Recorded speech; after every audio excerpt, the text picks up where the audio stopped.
بسم اللہ الرحمن الرحیم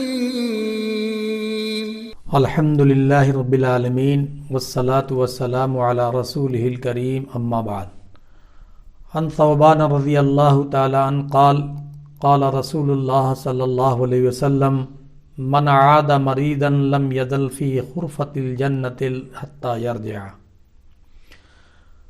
او کما قال علیہ الصلاۃ والسلام رواہ مسلم کتاب البر والصلہ۔ حضرت ثوبان رضی اللہ تعالیٰ عنہ سے روایت ہے کہ اللہ کے رسول صلی اللہ علیہ وسلم نے فرمایا، جو شخص کسی مریض کی عیادت کرتا ہے وہ جنت کے باغ میں پھل اکٹھے کرتا ہے جب تک وہ لوٹ نہ آئے۔ معزز سامعین، میں نے ابھی آپ کے سامنے مسلم شریف کی ایک چھوٹی سی حدیث پیش کی ہے اور اس کا ترجمہ پیش کیا ہے۔ عیادت کے معنی کیا ہیں اور عیادت کا مفہوم کیا ہے، ابھی میں اس کی وضاحت کروں گا۔ جو شخص اللہ تعالیٰ کی رضا کے لیے کسی مریض کی عیادت کرتا ہے وہ دراصل جنت کے باغ میں نہایت عمدہ اور اعلیٰ پھل چنتا ہے۔ اللہ تعالیٰ تمدن کی ترقی اور استحکام کو پسند فرماتے ہیں۔ محلہ، بستی، شہر بلکہ ملک کی خوشحالی اور ترقی کا انحصار اس بات پر ہے کہ اس میں رہنے والوں کے باہمی تعلقات خوشگوار ہوں اور آپس میں محبت کریں۔ معاشرے کے افراد میں ایک دوسرے سے محبت اور الفت پیدا نہیں ہو سکتی جب تک با اثر اور مالدار لوگ ضرورت مندوں کی اعانت نہ کریں اور صحت مند افراد بیماروں کی عیادت نہ کریں۔ اس بنا پر ہر مسلمان کو چاہیے کہ اگر اس کا مسلمان بھائی بیمار پڑ جائے تو وہ اس کی عیادت کرے۔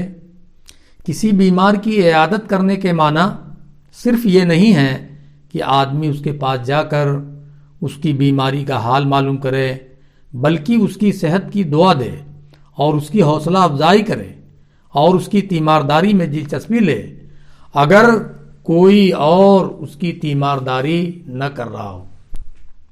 اگر مریض مالی پریشانی میں مبتلا ہونے کی وجہ سے غذا اور علاج کے اخراجات برداشت نہیں کر سکتا تو خوشحال افراد اس کی کفالت کریں۔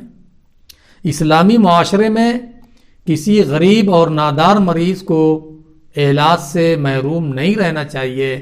اللہ تعالیٰ کے نزدیک قرب و جوار کے سب لوگ ذمہ دار اور جواب دہ ہیں۔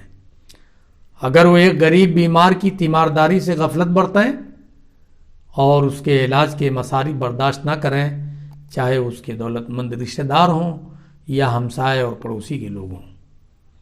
حضرات، یہ حدیث جو میں نے آپ کے سامنے پیش کی ہے، اس میں بطور خاص جو چیز بیان کی گئی ہے وہ یہ کہ مریض کی عیادت اور اس کی خبرگیری کے ساتھ ساتھ اس کا حال معلوم کرنے کے ساتھ ساتھ دراصل اس کی مالی اعانت ہے۔ اگر وہ مال نہ ہونے کی وجہ سے، پیسے نہ ہونے کی وجہ سے اگر وہ صحیح طریقے سے علاج نہیں کر پا رہا ہے تو سب سے اہم ضرورت اور سب سے اہم عیادت یہ ہے کہ اس کے علاج کے لیے ہم تمام لوگ مل کر، معاشرے کے افراد جو ہیں، پاس پڑوس کے لوگ مل کر وہ رقم فراہم کریں تاکہ اس کا علاج صحیح ڈھنگ سے ہو۔ اگر خدا نخواستہ ہماری غفلت اور لاپرواہی کی وجہ سے ہمارا پڑوس کا وہ بیمار علاج نہ ہونے کی وجہ سے وہ اگر اس دنیا سے چلا گیا اور رخصت ہو گیا تو موت تو ہر ایک کی اپنے وقت پر متعین ہے، لیکن اگر ہماری تساہلی کی وجہ سے ہم نے اس کے علاج کے تعلق سے کوئی فکر مندی نہیں دکھائی تو اللہ تبارک تعالیٰ کے ہاں پورا معاشرہ اور پورا سماج اور پڑوس کے لوگ اللہ تعالیٰ کے ہاں جواب دہ ہوں گے۔